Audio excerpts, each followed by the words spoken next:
Hey guys, welcome back to Bite Me, a Truthful Groomer Podcast.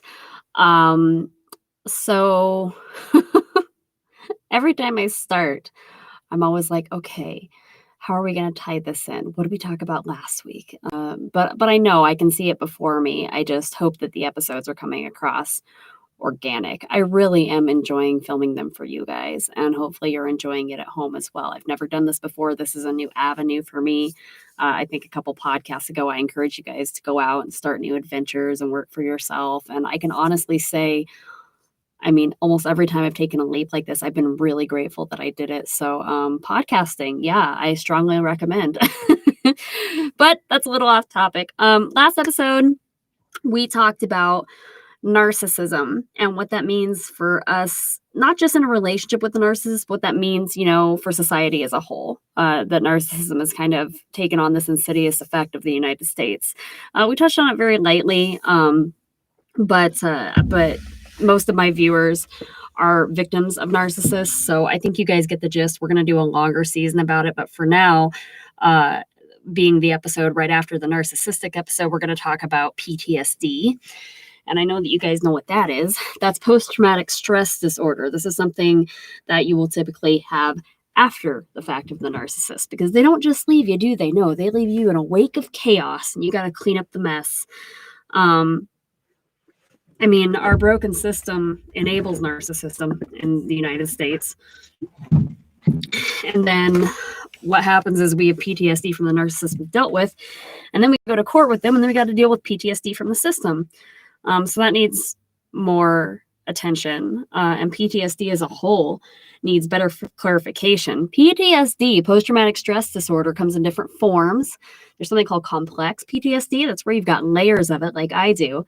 It's not just a soldier's disorder. Like a lot of people think that, oh, well, you can't have PTSD, you weren't a veteran. But no. You can have PTSD for lots of things. You can get a car wreck and have PTSD. So we're going to talk a little bit about that, and the struggle behind it, and that it is a lifetime struggle. It's not really something you recover from. It's just something you live with. And I'm going to give you some tools going forward as well.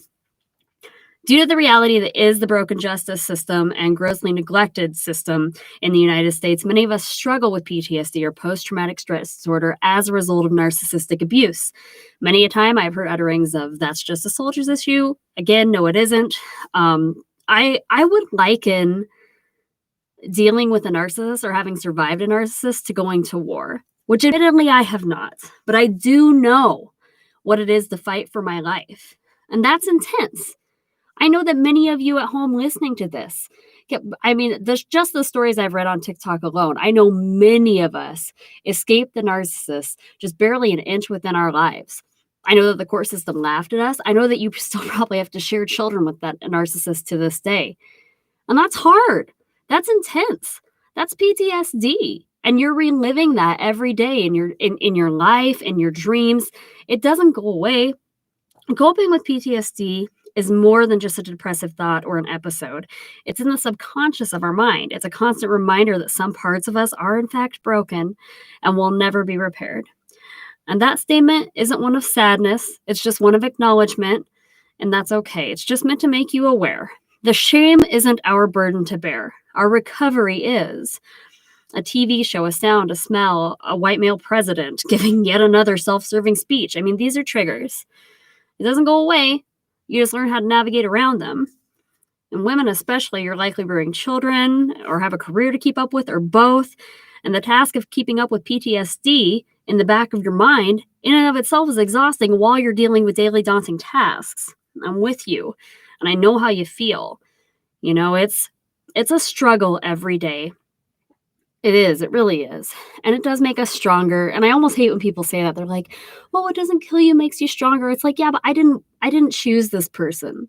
Like, the person who I wanted to be is gone. She used to be mine and she's gone. I don't know who this person is. But this is you now. And that's okay. You didn't do this to you. You didn't choose this. The trauma, you don't ask for the traumas that are brought upon you, but you are within your own body. So you will have to decide how you want to respond to them, if you can respond to them. Therapy is great. I was in therapy for a real long time.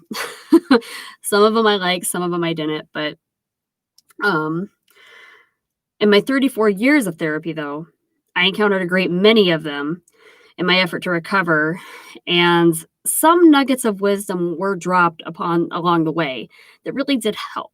And one guy in particular told me about CBT, or cognitive behavioral therapy, and that's a way to take control and better manage one's thoughts. That's thought work. If you like Carol Lowenthal, I really recommend her from Unfuck Your Brain.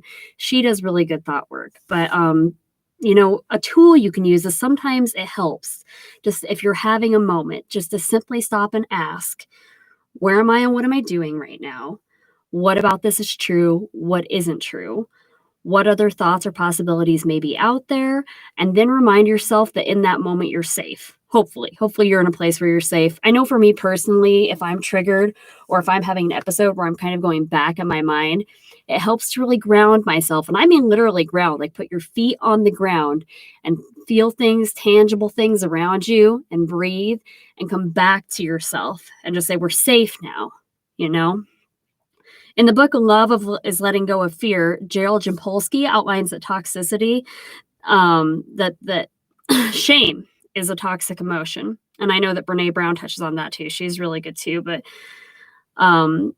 Love is Letting Go of Fear is a book that teaches you how to let go of shame and regret and fear and the sadness that runs our lives.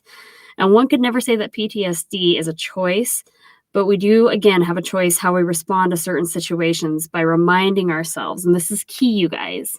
When you're feeling, it seems simpler said and done, but I promise you, once you start practicing it, it will become easier. And that's the phrase, I could choose peace instead of this. Isn't that great? What you're doing is you're handing yourself power back. The choice. Do I want to be fucked up about this? Or do I want peace? You could take your choice in that moment, and that gives your power back to you. I know that again, sounds really simple, but I promise you, if you practice the method yourself, you're going to be grateful for it. I mean, honestly, we're already all fucked in the head, so what do you have to lose? For more information on cognitive behavioral therapy, you can go to psychologicaltools.com.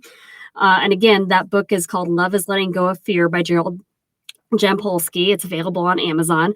As always, you can check out the website, The Truthful Groomer. The link tree is in the bio. Check me out on Twitter, Insta, and check out the pack on Patreon. That's where you get to talk to me one-on-one on our exclusive Facebook page. As always, it's been a pleasure talking to you guys, and I'll see you next time.